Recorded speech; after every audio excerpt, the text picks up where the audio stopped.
here. It's Sunday morning and I am in our quiet little studio gym where I live at the Venetian River Club. And today I'm talking about that side-to-side movement, or also talking about that screwdriver movement, which will not help you. Screwdriver lumberjack is when somebody gets out there and they rest and they push that hip out and then they don't bring it back in.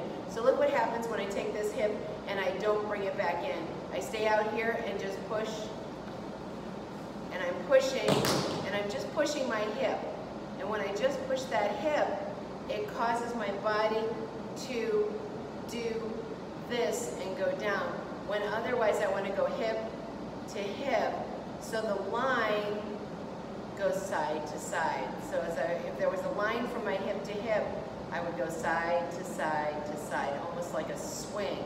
Otherwise, if I'm going down and never pushing through to the other side. And so some people who come to me and say, I just can't get it, I don't know what I'm doing wrong, this might be it. Take a look at yourself in a mirror, your lanai, your glass doors, wherever you can get a reflection, and see if you're resting one hip out there.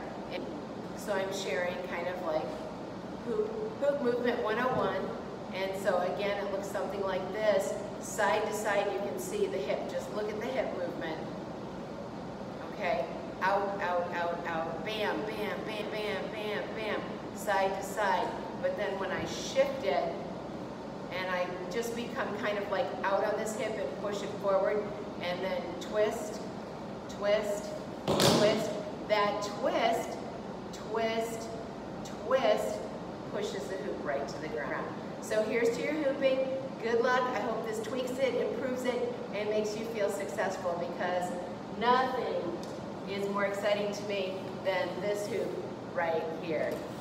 Hey peeps, have a great day.